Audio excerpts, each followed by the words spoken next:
अपनी जाति के हितों से उठ के, अपनी सत्ता की दलाली से ऊपर उठ करके जोर से वो मांग करो जो दुनिया का राजा सुने और मांग पूरी करे कि 90 करोड़ लोगों की मांग है, अगर पूरी नहीं करूंगा तो उतार देंगे नीचे। ये डर पैदा कीजिए। ये डर है, ये डर अगर अच्छा है तो लगना चाहिए। वही मां जो अपने बच्चे को प्यार करती है, जिसे जन्म देती है,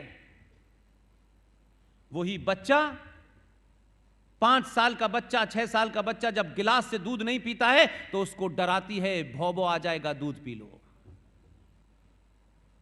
क्योंकि उसका मकसद यह नहीं होता है बच्चे को डराना, उसका मकसद होता है कि यह दूध पी ले जो उसके स्वास्थ्य के लिए जरूरी है।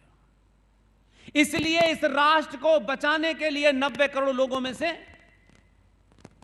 जब आपकी सामूहिक शक्ति दिखती है तो उसको पता है कि राम मंदिर की नींव रख दी है, अब लोगों का निशाना यहां से हट गया है। और इसलिए मैं बार बार आपसे कहता हूं कि जय श्री राम का नारा लगाना बंद कर दीजिए, अब नारा लगना चाहिए हर हर महादेव का।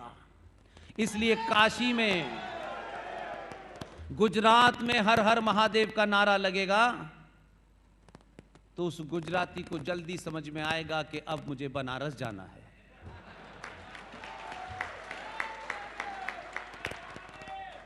और वो समझदार है, उसे मालूम है गुजराती जो है बहुत लंबे समय तक इंतजार नहीं करते हैं। आप नारा लगाते उससे पहले वहां पहुंच गया बनारस में और उसने ठीक ठाक करना शुरू कर दिया है। इसलिए ये मान के चलें, हम सब अपनी अपनी भूमिका निभाएं, ईमानदारी से निभाएं, बिना किसी लालच के निभाएं, और बार बार इस पे कानून बना दो, उस पे कानून बना दो, हमें सरकार ये नहीं दे रही, ये भिखारियों की तरीके से भीख मांगना बंद कर दीजिए। हैं ऐसे समाज हैं, मैं कोई पॉजिटिव मिसाल नहीं दे रहा हूं लेकिन आपको समझाने के लिए दे सकता हूं।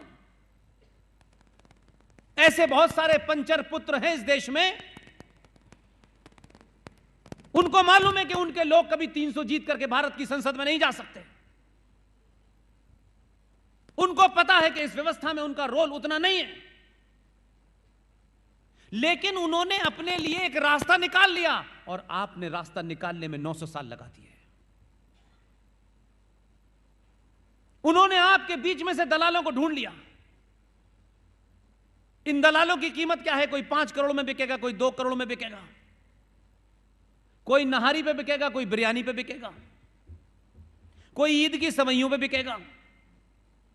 आपकी औकात के हिसाब से उन्होंने खरीदा और संसद में उनकी कभी गिनती 10 से 15 नहीं हुई, एक बार 57 हुई थी बस।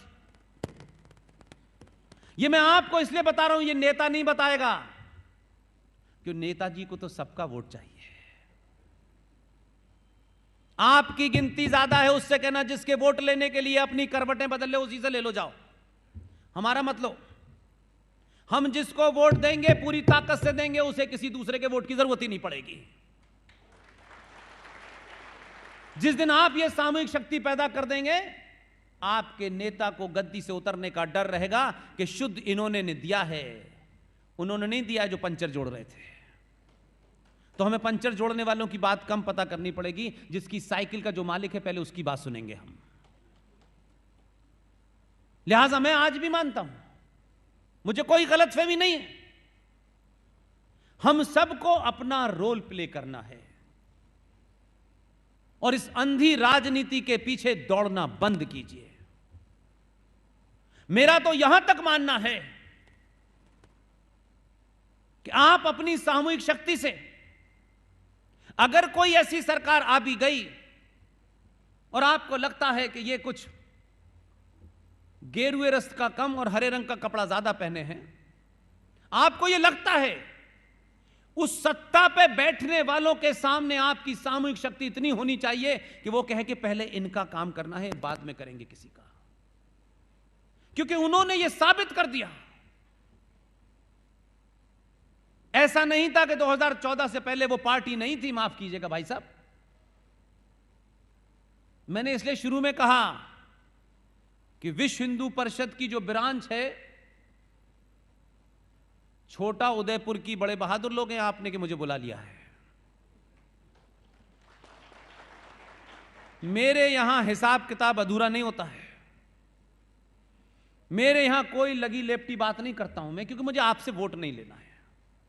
जीवन में नहीं आऊंगा कहीं हिंदुस्तान के किसी कोने में कि मुझे वोट दे दो भाई, नहीं आना मुझे।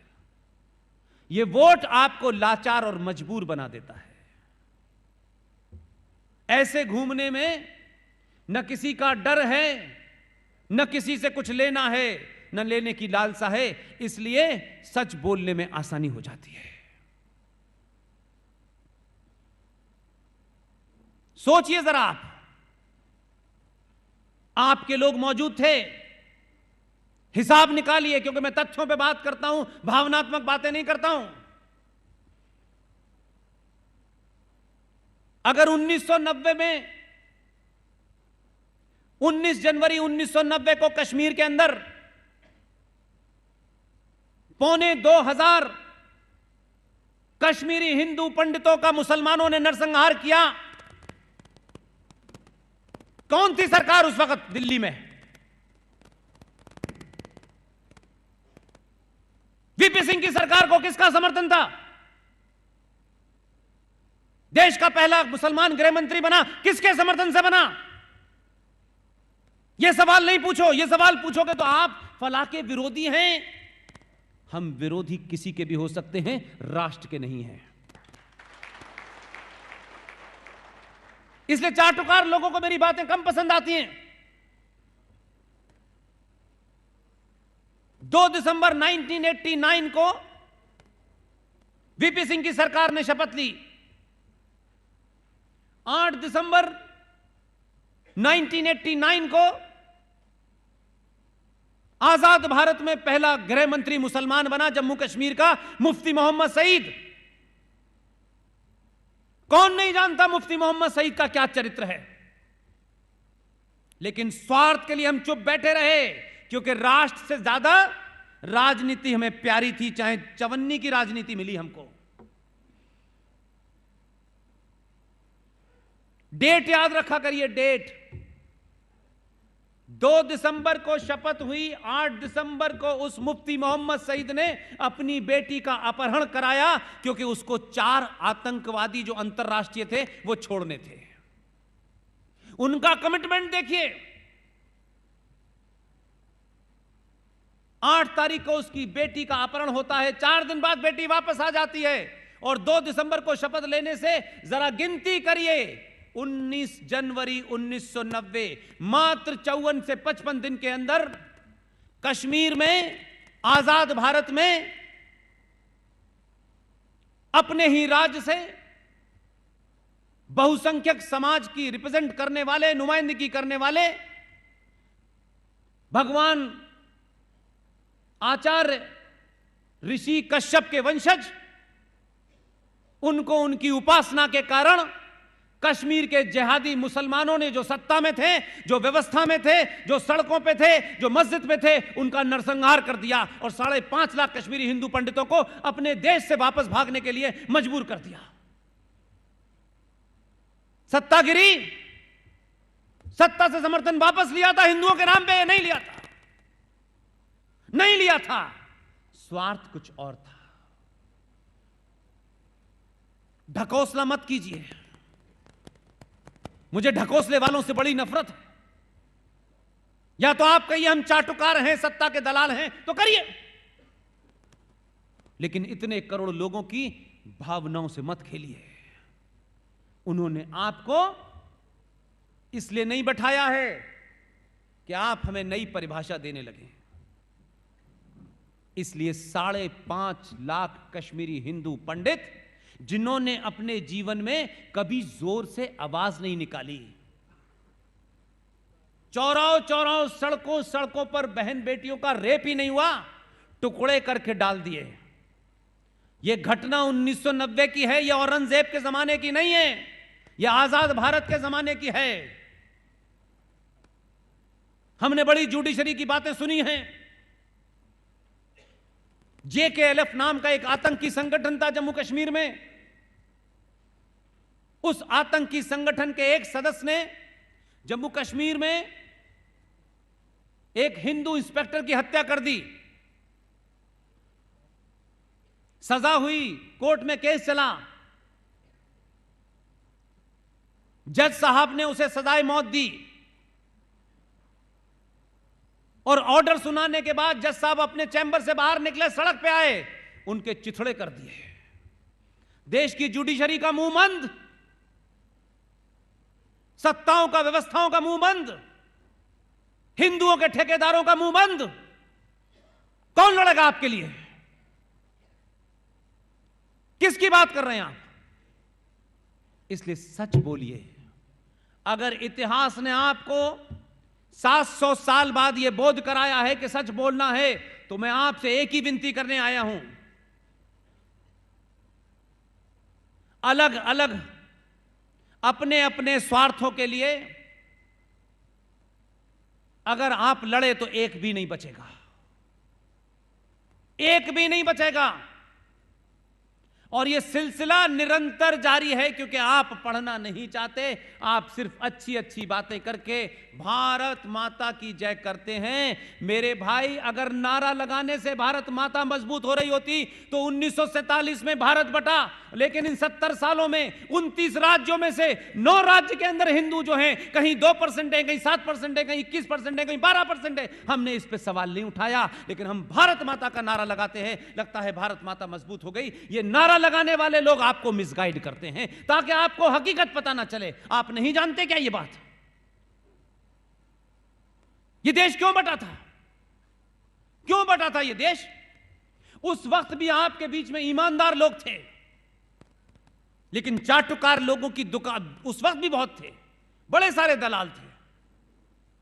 और भारतीय राजनीति में एक महान शख्स, यह कहने की हिम्मत होनी चाहिए, इसलिए मैंने कहा, अगर आप करोड़ों लोगों के बीच में भी सच कहने की हिम्मत रखते हैं, हो सकता है कुछ लोग नाराज हो जाएं, लेकिन हफ्ते भर बाद उन्हें पता चलेगा कि बात सही थी, आपके स्वार्थों को चोट पहुंचा रही थी, इसलिए आप नाराज हैं। अपने स्वार्थों से ऊपर उठेंगे तो कहेंगे बात तो सही है। इसलिए भारतीय राजनीति में एक ईमानदार शख्स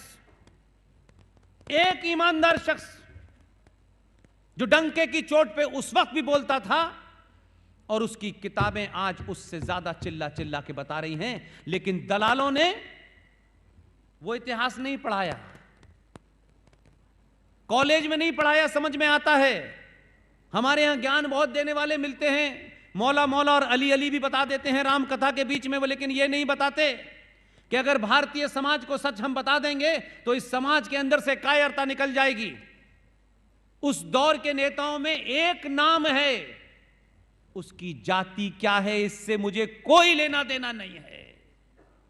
वो बहादुर था उस वक्त भी, और उसकी किताब आज चिल्ला चिल्ला के बोलती है कि उसने ये बात साफ साफ कही।